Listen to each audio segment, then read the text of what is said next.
اللهم إنك عفو كريم تحب العفو فاعف عني ربنا تقبل منا إنك أنت السميع العليم।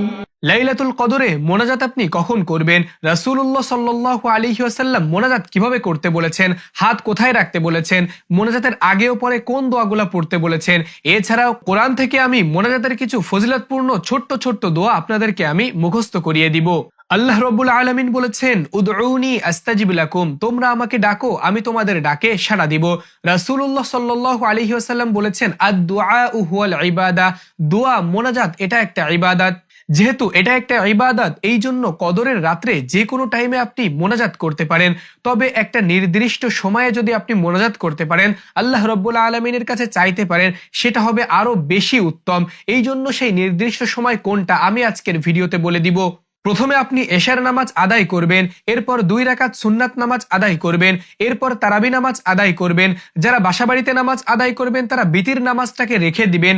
এরপর কদরের নামাজ আদায় করবেন, যত রাকাত ইচ্ছা আপনি আদায় করবেন।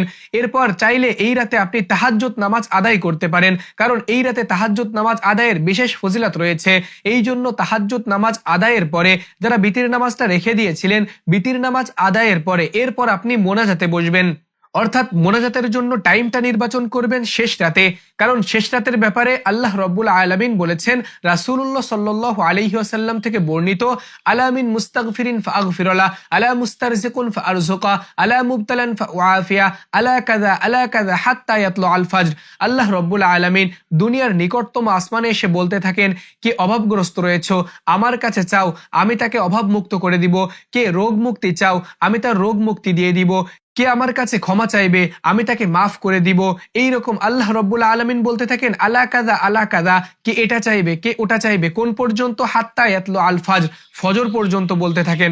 সুপ্রিয় দর্শক, এই জন্য আপনারা শেষ রাত্রটাকেই মোনাজাতের জন্য নির্বাচন করবেন। এরপর কিভাবে মোনাজাত করবেন?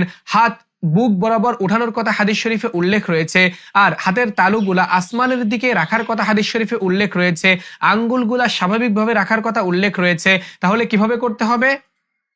এভাবে এভাবে। সুপ্রিয় দর্শক, মোনাজাতের আগে একবার রাসূলুল্লাহ সাল্লাল্লাহু আলাইহি ওয়াসাল্লামের উপর দুরূদ প্রেরণ করতে হবে। যে কোনো দুরূদ পড়তে পারেন, ছোট্ট দুরূদ পড়তে পারেন, সাল্লাল্লাহু আলাইহি ওয়াসাল্লাম এটা পড়তে পারেন। আর চাইলে 3 বার ইস্তেগফার পড়তে পারেন, আস্তাগফিরুল্লাহ আস্তাগফিরুল্লাহ আস্তাগফিরুল্লাহ, এতটুকু পড়লে যথেষ্ট। এবার আলহামদুলিল্লাহি রাব্বিল আলামিন বলে হাত উঠানোর কথা হাদিস শরীফে উল্লেখ রয়েছে। এর অর্থ হচ্ছে, আমি সমস্ত প্রশংসা আল্লাহ রাব্বুল আলামিনের জন্য প্রকাশ করছি। তা হাদিস শরীফ আল্লাহ রাব্বুল আলামিনের প্রশংসা দিয়ে মোনাজাত শুরু করার কথা উল্লেখ রয়েছে। আবার বলছি, আলহামদুলিল্লাহি রাব্বিল আলামিন বলে মোনাজাত শুরু করবেন। এবার কোন দোয়াগুলা পড়বেন? আপনি বাংলাতে তো দোয়া পড়তে পারেন, তবে কোরআন থেকে কয়েকটি ফজিলতপূর্ণ দোয়া আমি মুখস্থ করিয়ে দিব ভিডিওর শেষে। সুপ্রিয় দর্শক, ওই দোয়াগুলা চাইলে মোনাজাতের ভেতর পড়বেন। এরপর বাংলাতে আপনার মনের যে আশা আকাঙ্ক্ষা রয়েছে এইগুলা মোনাজাতের ভেতর আল্লাহ রাব্বুল আলামিনের কাছে বলবেন। মোনাজাত শেষ করার সময় কি করবেন? ওয়ালহামদুলিল্লাহি রাব্বিল আলামিন বলবেন। শুরু করার সময় আলহামদুলিল্লাহি রাব্বিল আলামিন, শেষ করার সময় ওয়ালহামদুলিল্লাহি রাব্বিল আলামিন। এবার হাত কি করবেন? সমস্ত মুখমণ্ডলে ভালোভাবে ডলে দিবেন। এটা হাদিস শরীফে উল্লেখ রয়েছে, আমি হাদিস ব্যতীত কোনো কথা বলছি না। সুপ্রিয় দর্শক, মোনাজাত শেষ করার পর আবার এগেইন রাসূলুল্লাহ সাল্লাল্লাহু আলাইহি ওয়াসাল্লামের উপর একবার দুরূদ পাঠ করার কথা উল্লেখ রয়েছে। আপনারা সকলেই আবার সাল্লাল্লাহু আলাইহি ওয়াসাল্লাম পড়তে পারেন, অথবা যে দুরূদ আপনার মুখস্থ রয়েছে ওই দুরূদ চাইলে পড়তে পারেন। এভাবেই আপনি এই লাইলাতুল কদরের রাতে মোনাজাত করবেন। এখন আপনি কোন দোয়াগুলা মোনাজাতের ভেতর পড়বেন? প্রথমে যে দোয়াটি শিখিয়ে দিব, এই দোয়াটি সবে কদরের রাত্রে নবীজি সাল্লাল্লাহু আলাইহি ওয়াসাল্লাম পড়তে বলেছেন। সে হাদিসটি হচ্ছে, হযরত আয়েশা সিদ্দিকা রাদিয়াল্লাহু তাআলা আনহা নবীজিকে বললেন, কুলতু ইয়া রাসূলুল্লাহ আরাআইতা ইন আলিমতু আইয়ু লাইলাতিন লাইলাতুল কদরি মা আকুলু ফিহা, হে আল্লাহর রাসূল, আমি যদি সবে কদর পেয়ে যাই তাহলে আমি কোন দোয়া পড়ব? কুলি, নবীজি বললেন, কুলি, তুমি পড়বে, আল্লাহুম্মা ইন্নাকা আফুউন কারীমুন তুহিব্বুল আফওয়া ফা'ফু আন্নী। এই দোয়াটি পড়তে বলেছেন। এই দোয়াটির অর্থ হচ্ছে, এই দোয়াটি নবীজি পড়তে বলেছেন। এই দোয়াটির অর্থ হচ্ছে আল্লাহুম্মা ইন্নাকা আফুউন কারীমুন, হে আল্লাহ তুমি তো সম্মানিত, গুনাহ ক্ষমাকারী, তুহিব্বুল আফওয়া ক্ষমা করতেই পছন্দ করো, ফা'ফু আন্নী সুতরাং আমার গুনাহ খাতা, আমার যত রকম পাপ রয়েছে, যত রকম গুনাহ রয়েছে সবগুলা তুমি মাফ করে দাও। সুবহানাল্লাহ। সুপ্রিয় দর্শক, চলুন প্রথমে আমরা এই দোয়াটি মুখস্থ করে নেই। আল্লাহুম্মা ইন্নাকা, আল্লাহুম্মা ইন্নাকা, আমার সাথে সাথে পড়বেন। আল্লাহুম্মা ইন্নাকা, আল্লাহুম্মা ইন্নাকা আফুউন কারীমুন, আফুউন কারীমুন, আফুউন কারীমুন, আফুউন কারীমুন তুহিব্বুল আফওয়া, তুহিব্বুল আফওয়া, তুহিব্বুল আফওয়া, তুহিব্বুল আফওয়া, তুহিব্বুল আফওয়া ফা'ফু আন্নী, ফা'ফু আন্নী, ফা'ফু আন্নী, ফা'ফু আন্নী। সুপ্রিয় দর্শক, এতটুকুই দোয়া। আমি সম্পূর্ণ দোয়া পড়ছি। আল্লাহুম্মা ইন্নাকা আফুউন কারীমুন তুহিব্বুল আফওয়া ফা'ফু আন্নী।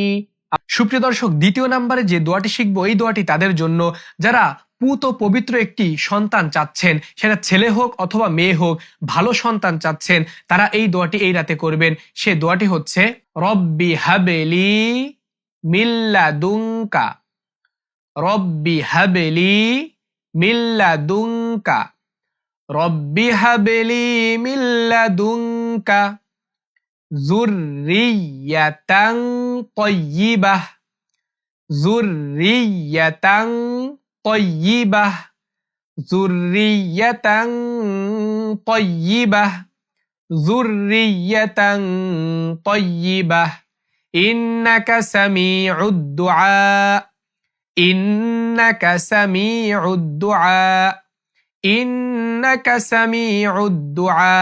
এতটুকুই দোয়া। রব্বি হাবলি মিন লাদুনকা যুররিয়াতান তাইয়্যিবাহ ইন্নাকা সামিউদ দুআ।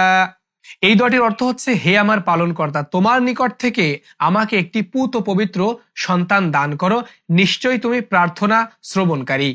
এবার আমি কোরআন থেকে যে দোয়াটি মুখস্থ করিয়ে দিব, এই দোয়াটি তাদের জন্য যাদের পিতামাতা দুনিয়া থেকে চলে গিয়েছেন। সুপ্রিয় দর্শক, এই দোয়াটি খুবই তাৎপর্যপূর্ণ একটি দোয়া।